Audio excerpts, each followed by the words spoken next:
3, 2, 1. Yo tout le monde, bienvenue au Redcon Movie Club. On fait ça en direct de notre petit salon relax, studio de chilling. Alright, so je suis là avec Kelvin et Dominique. Let's go. Puis je vais parler rapidement, puis les gars, je vais vous en parler aussi Yeah. de ce qui se passe avec la grève à Hollywood en ce moment. Les grèves à Hollywood. La plupart du monde ne savent pas trop c'est quoi qui se passe, exactement les détails, c'est normal. Ils n'expliquent pas tout dans les médias, dans les réseaux sociaux. Il faut vraiment aller faire ses recherches pour bien comprendre c'est quoi. Je vais expliquer rapidement ce que c'est.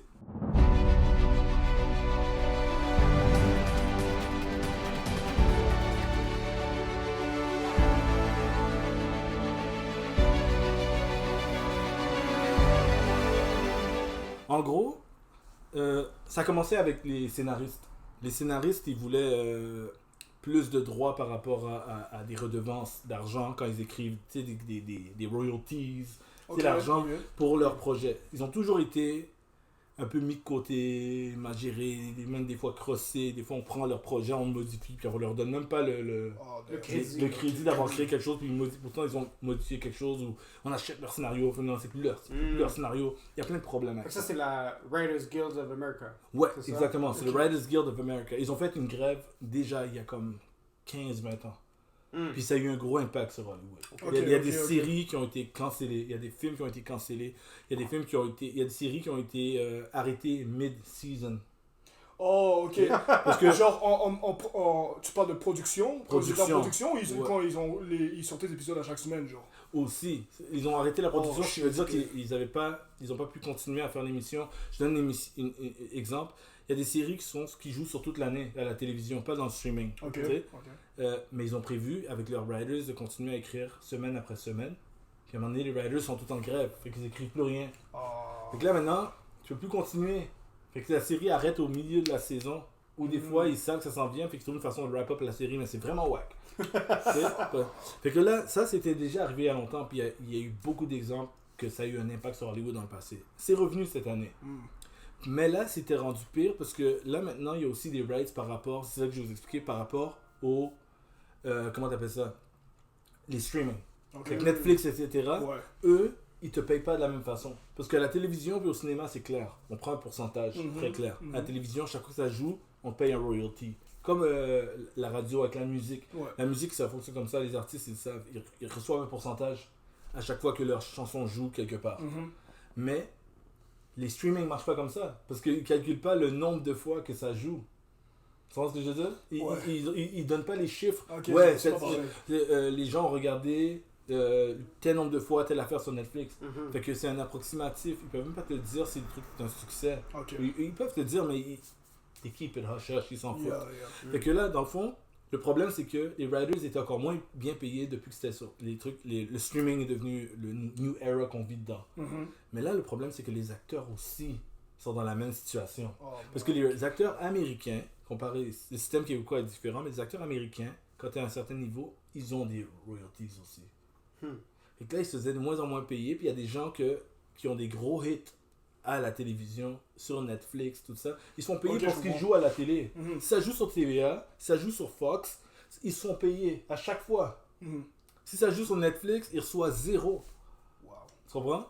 Fait que là, ils ont dit non. Puis après ça, les studios, ils insistent en faisant d'autres choses, comme genre, ils veulent avoir des droits sur ton image. Des droits qu'ils peuvent réutiliser sans ton autorisation. Genre, quand ils parlaient de trucs AI dans les médias sociaux, ils ont pas dit c'était quoi. C'est comme si toi, tu t'es payé pour être un figurant, t'es payé pour 1 ou 2 jours figurant sur place, mais ils ont pris ton image qu'ils ont utilisée, ou ta acte comme figurant, mais ils prennent cette image-là, et là, ils peuvent, grâce à ton image que tu as payé pour donner ces 2 jours-là, l'utiliser à maintes reprises, où là, tu ne seras pas payé.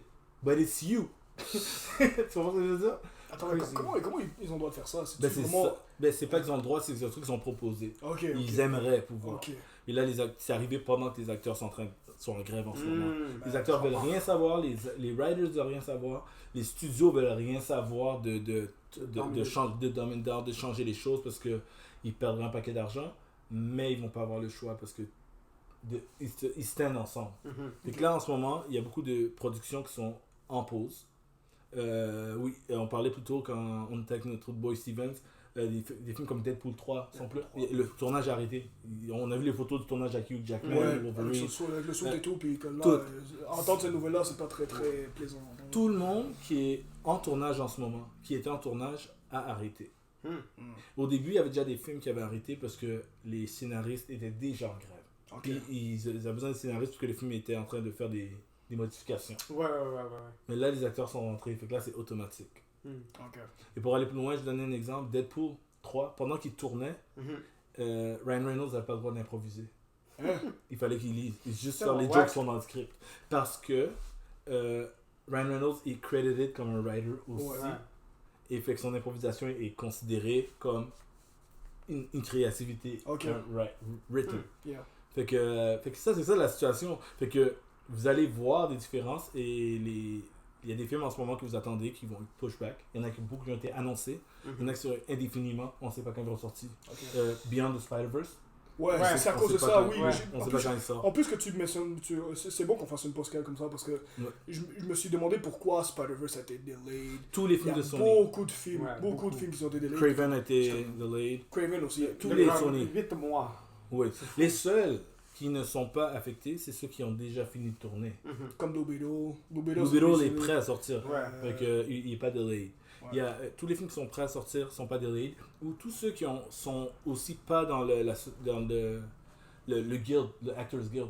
Ça c'est intéressant parce que tu vois Star Wars Andor, la saison 2 qui est en train de filmer, quand la crise est arrivée, la crise des acteurs, il restait 2 semaines de tournage. Oui.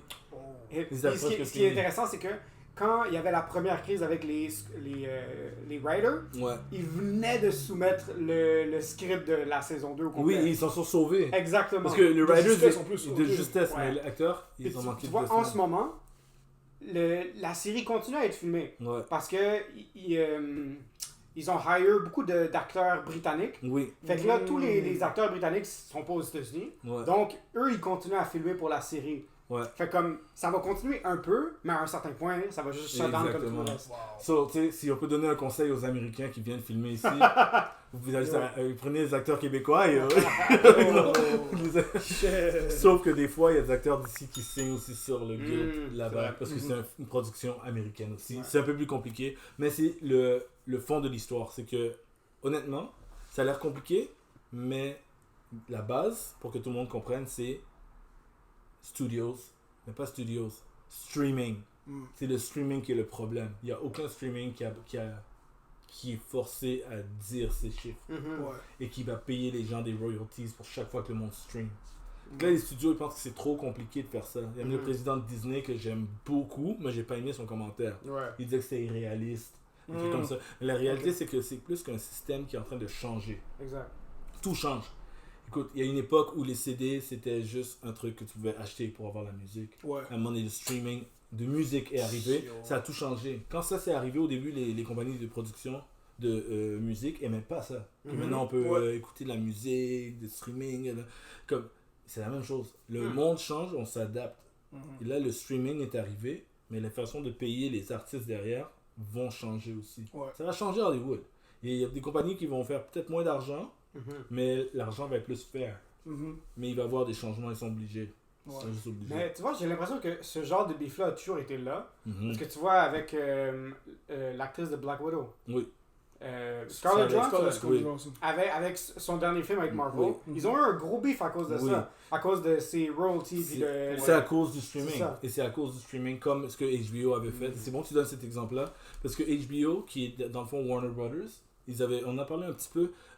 Warner avait fait une niaiserie il y a 2 ans, avant le nouveau président actuel, avant qu'il se fasse racheter. Ils avaient décidé de sortir pendant la COVID les films qui étaient dus à être sortis au cinéma, le même jour au cinéma, aussi en digital, pour que le monde sur HBO Max y ait accès. Donc il y avait, je me rappelle, Mortal Kombat était sorti, Dune était sorti. Il y en avait beaucoup. Christopher Nolan a dit vague sur vous, je vais faire Oppenheimer chez Universal. Il a dit vague sur vous. Denis Villeneuve a écrit une lettre à la presse, le monde se sont fâchés et il y a beaucoup de monde qui ont pas reçu leur argent. Pixar était tabarnak. La moitié des films de Pixar étaient Day One sur Disney+. Oh, Soul est sorti, c'est un film d'Oscar, là, Soul. Pixar était plus capable, tu sais, il y a juste Frozen qui sort, puis eux, ils n'ont pas le droit, puis c'est pas eux, Frozen, c'est l'autre compagnie. Fait que, ils étaient pas contents, puis la mafia est arrivée avec Scarlett Johansson parce qu'elle est productrice sur Black Widow. Ce qui veut dire qu'elle reçoit de l'argent pas juste comme actrice, mais comme productrice. Wow. Fait qu'elle avait un pourcentage qu'elle était garantie de recevoir parce qu'on sait que le minimum que le film allait faire, il y a un gros minimum, là, disons 300 millions. Ben oui. Et on va dire, là, au plus bas, elle recevait genre 5% de ça. Si je donne des chiffres comme ça, tu vois? Là, tu lui dis c'est streaming. Sur soit combien? Là, ils vont faire un approximatif. Ah, on pense qu'on aurait peut-être fait ça, tiens. Warner a fait de la même affaire. Ils ont payé 2 personnes un full price. Ils ont payé Gal Gadot pour Wonder Woman et la réalisatrice Patty Jenkins. Ils ont payé une grosse somme parce qu'ils étaient sûrs que Wonder Woman allait faire un paquet d'argent pour se faire pardonner. Mais c'est comme les seuls qui ont reçu du cash pour ça. Fait que la réalité c'est ça. Je voulais qu'on fasse une vidéo où on explique vraiment la base, la fondation de la chose, pour pas que le monde ils prenne ça et puis décortique les histoires. C'est vraiment les scénaristes en premier. Les acteurs ont suivi le mouvement. Les acteurs sont encore plus gros parce que c'est des personnalités. Et que leur pouvoir est encore plus fort parce qu'on sait c'est qui. Quand t'as George Clooney qui te parle, là ça devient quelque chose. Puis quand eux ils ont pas honte de me remettre à leur place les CEO. C'est comme j'ai vu Coulson là, le Agents of S.H.I.E.L.D. là. Ouais, Coulson. Il a juste dit les gars de Disney, he's not in touch with reality. Ok, les coups bas. Ron Perlman, c'est le gars qui jouait Hellboy, l'original. Ron Perlman a fait une entrevue puis il a dit, je vais pas dire c'est qui le CEO qui a dit telle affaire, mais il a dit une phrase, il dit en tout cas c'est pas ta famille qui starve, qui n'a pas d'assurance sociale, mais quand les gens ont trop faim, fais attention à tes fesses. Lui, il s'en fout. C'est Hellboy pour de vrai, ce gars-là, dans la vraie vie. Fait que, en gros, c'est ça. La situation n'est pas résolue. Je pense qu'elle va prendre le temps à être résolue. Ça va pas être résolu demain, mais ça va avoir un impact. D'ici l'année prochaine, il y a des films qui sortiront pas. Il y a des films qui vont être reportés. Il y a des films qui vont canceller, qui ont peut-être juste tourné 2 semaines. Puis imagine, il y a des acteurs qui avaient un contrat avec des places ou avec des studios. Là, le contrat, je me demandais est-ce que si ça va affecter le contrat aussi des acteurs. Des fois oui, parce que des fois c'est juste pendant un nombre de temps. Ok. Fait que là maintenant, le temps que la grève termine, ben là peut-être le contrat n'est plus à jour, dépendant de ce qui a été signé. Ok, fait que moi je pensais que le contrat allait se faire mettre en pause. Ça dépend de la compagnie aussi. Ça dépend du contrat, ça dépend de la compagnie, ça dépend de l'acteur, de l'argent. Ça dépend du deal qu'ils ont négocié. Il y a des acteurs, il y a des deals où c'est comme t'as pas le choix, il faut que tu reviennes quand on t'appelle. Comme Warner Brothers quand ils faisaient Justice League, tout ça. Ils avaient besoin d'Henry Cavill. Pendant qu'ils tournaient Mission Impossible, ils ont dit il faut qu'on revienne pour le reshoot, reviens. C'est dans le contrat. Même si tu es en train de tourner ton autre choix, tu sors, prends un avion, viens tourner 2 jours. C'est ça. Faut qu'il fasse. Et après ça, t'as d'autres deals drôles comme la moustache d'Henry Cavill qui avait fait pousser une moustache qui était dans le contrat de Paramount. Il était dans le contrat? Et tu peux pas raser ta moustache. Donc là, il est allé sur le plateau Superman avec une moustache. Un des worst CGI de l'histoire dans le monde. Oh mon Dieu! Parce que ça se voit. Tellement qu'il y a une scène où ils ont dit de mettre une caméra. Ils ont dit que ça vient du téléphone. Que ça va faire comme amateur. Il y a d'autres scènes où ça se voit. Mais anyway, on pourrait aller éternellement. Mais je voulais faire le tour de ce sujet-là. J'espère que vous avez aimé ça. Puis j'espère que vous aussi vous avez appris des choses. Ça nous apprend beaucoup sur les films delayed. Et on sait pourquoi il y a beaucoup de films. Il y a 2 semaines qui ont été delayed ou soit cancelled. Ouais, on va voir les résultats d'ici la prochaine année. Faites attention, 2024, on va pas au cinéma.